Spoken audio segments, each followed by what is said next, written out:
And I will now move into the questions page. Now, we had received some questions where we've had the opportunity to sort of gather our thoughts on these a little bit. And Marie, I hope we're going to be able to continue with these for just a little bit, because I think we've sort of stretched the time a little bit. So please feel free to. Yeah, sure. No, look, that's okay, Brett. Yeah, if anyone obviously has any other questions, please type them into the chat box. I can see Michaela's already started going through some of those through the presentation. So thanks for that, Michaela. Brett, Paul, feel free to go through some of those questions that have come through. Yeah, okay. Well, Michaela, if you could maybe lead us through some of the questions that we already had, and then we'll try and address those questions that aren't covered by those that we've had a chance to have a bit of a look at first. So I think probably the most relevant in the time frame is, can I defer responsibility for the CFSP work to the fire protection contractor engaged by the building owner? Paul, I think that's probably one. So when you say defer responsibility, ultimately the person who endorses the measure on the annual fire safety statement is the one who's taking responsibility. So they don't have to be the one who's doing the testing. They can oversee somebody else doing the testing or rely upon somebody else's test results. What we've been advising them is to be sure that they know that the testing company does a good job and is reliable. So if you've got somebody that you've been using for a long time to do testing, then you can rely upon those tests if you're confident with them. But if it's a new company, you may need to watch them do it and make sure that you're happy with how they go through the process. But at the end of the day, the only person who is taking responsibility in this is the person who endorses the measure on the annual fire safety statement. And they're the ones who ultimately have to satisfy themselves that they are confident that the system is capable of performing to the standards that were set for it when it was first designed. So it really is down to the individual. The CFSP assessing that particular build. I think we may have lost Brett. Yeah, I think Brett may have dropped out on us there. Yeah. So yeah, I mean, so I think I know what Brett was saying, which is the CFSP is the person with the accreditation. They are acting as a professional. We are trusting them to have professional judgment, and effectively, as the accrediting body, we are trusting that we are recognising their experience and their knowledge, so that we can say you're competent to do this work. So that means that there's a bit of responsibility placed on you as a CFSP to ensure that you are confident that the system is doing what it's meant to be doing before you sign it off. To you, Michaela. So I think probably the most relevant for AIRA's sort of membership is if we're designers of mechanical services for fire and smoke control systems, how is our competency assessed? At the moment, the same way you've always been demonstrating your competency. So there is no change as a mechanical designer. There's no change to what you currently do. So if you're filling out, I think there's a Form A or an Appendix A document or something that a lot of people have been filling out that was amongst the paperwork the government provided. You demonstrate your competence the same way. Obviously, sometime down the track, as I mentioned before, we want to try and introduce accreditation for HVAC design as well, in which case there'll be more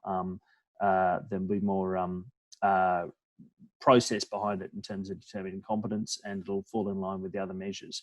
But for the time being, for mechanical design at least, it's business as usual, and you just need to demonstrate to the satisfaction of the certifier that you are competent for that work. Sorry, Brett's back. Welcome back, Brett. Thanks, Brett. Did you have so the question that we were just discussing, Brett, was how the competency of designers of these systems, fire and smoke control systems, is assessed. Did you have anything to add to that? Well, really, you should be suitably experienced in the role. Obviously, always providing evidence that you've actually got experience and qualifications to back that up. Records of continual professional development and those sort of things. So ultimately, it's up to us as designers to be able to satisfy the building owner or the PCA that we've got what it takes to be providing the right sort of service. So probably the last question is from Michael. Is there any way or any possibility to enforce owner or developers to have FSP involved during the design stage? Well, it's mandatory. I think we've probably already answered that. Now, the way that's being followed, I'm not seeing a lot of consistency in it, but the regulation requires the competent fire safety practitioner to approve the design and the specification before any works on that starts. According to the regulation, there's no other way.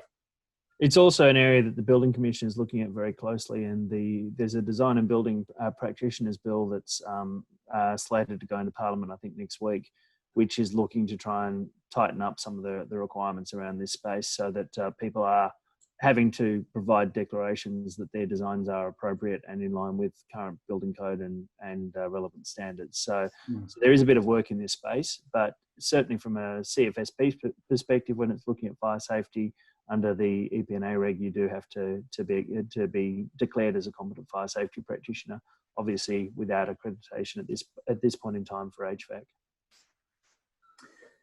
Yeah, so a bit of inconsistency and a bit of uncertainty about how we actually do that at the moment. That's probably all that we've got time for to cover off on live. If there are a couple of questions that we haven't addressed, and there are some other emailed questions that we haven't addressed yet.